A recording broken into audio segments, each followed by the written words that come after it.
कि हमारे परिवार के लायक तो कम से कम अनाज निकल ही आए। पर पिछले साल तो खूब बारिश हुई थी। हाँ राधिका, तब इतनी बारिश हुई थी कि आधी फसल गल गई थी। खेती किसानी की यही समस्या है, बारिश कम हो तो दिक्कत और ज्यादा हो जाए तो दिक्कत। भगवान जाने क्या होगा आगे। मोना की शादी भी तो करनी है और जब पैसे ही नहीं जुड़ेंगे तो फिर कैसे होगा सब। भरोसा रखो गंगा, सब ठीक हो जाएगा। अपने परिवार को परेशान देख राधिका भी दुखी हो गई। वो अब अपने परिवार की मदद करने के बारे में सोचने लगी और फिर, पापा एक बात कहनी थी आपसे। हाँ बेटा बोलना, क्या बात है? मोना की शादी के लिए कितने पैसे चाहिए आपको?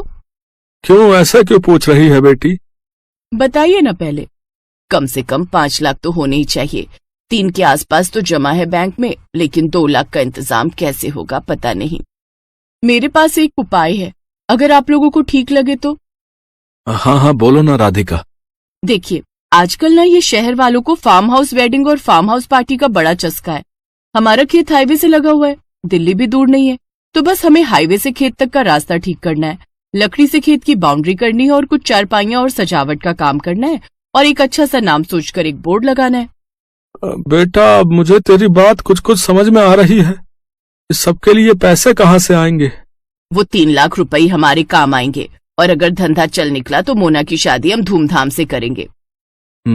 मुझे भी ये आइडिया बढ़िया लग रहा है। अगले ही दिन से पूरा परिवार राधिका के कहने पर काम में जुट गया।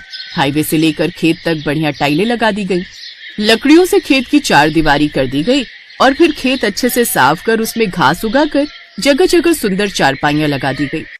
फिर खेत के बीचों बीच एक सुंदर और बड़ी सी खुली झोपड़ी बनाई गई। पूरे परिवार ने जमकर मेहनत की। फिर अगले ही दिन, हेलो, मेरा नाम राहुल है, मैं दिल्ली से आया हूँ। ये रिजॉर्ट पहली बार देखा, क्या परसों शाम के लिए स्पेस अवेलेबल है? हाँ जी बिल्कुल। क्या फंक्शन है? मेरे बेटे का बर्थडे है, केटरिंग मैं खुद देख लूंगा, बस मुझे ये जगह अच्छी लगी। मेरा बजट 20,000 का है, बोलिए आपको चलेगा? जी हाँ बिल्कुल। थैंक यू सो मच, ये लीजिए 10,000 रुपए एडवांस। राधिका का प्लान काम कर रहा था। 2 दिन बाद राहुल ने अपने बच्चे का बर्थडे खूब अच्छे से मनाया। राधिका और उसके परिवार ने पूरे खेत को गुब्बारों और रोशनी से सजाया था। ऐसे ही धीरे धीरे लोगों को गंगा के रिजॉर्ट के बारे में पता चलता गया और लोग आते गए। अब तो राधिका और उसके परिवार को काम से फुर्सत नहीं थी। फिर ठीक 2 साल बाद, भैया खाना जल्दी लगाओ, बारात आने वाली है। जी मैडम, अभी लगाता हूँ। ओहो, मोना तैयार हुई कि नहीं? मोना मोना आ जाओ भाई। देख रही है राधिका अपनी ननद को? हाँ माँ, परी से कम नहीं लग रही है। सब आपकी वजह से है भाभी, मेरी नहीं हमारी वजह से। और सुनो, अपने पहले बच्चे के पहले बर्थडे के लिए अभी से बुकिंग कर लो इस रिजॉर्ट की, क्या पता तब ये स्पेस खाली हो या ना हो।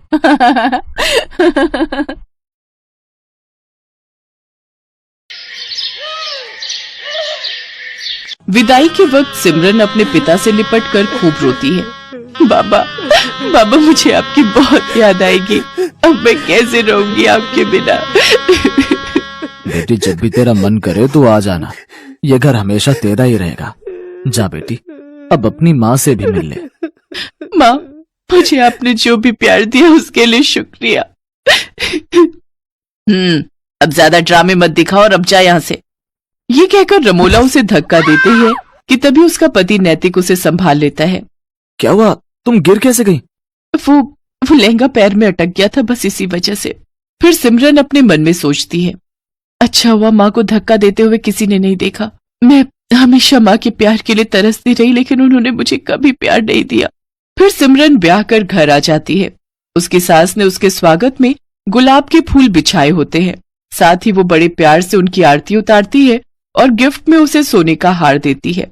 ये ले मेरी प्यारी बहू, तेरा सगुन। बहू, अब से ये घर तेरा है और हम सब भी। तुझे कुछ भी चाहिए होगा या किसी काम में मदद चाहिए हो तो हमें कहना। अच्छा, अब तुम दोनों थक गए होंगे, थोड़ी देर आराम कर लो, बाकी की रस्में फिर करेंगे। शुक्रिया माँ जी। सिमरन नैतिक के साथ कमरे में चली जाती है और आराम करती है। फिर दिन के 1 बजे उसकी नींद खुलती है।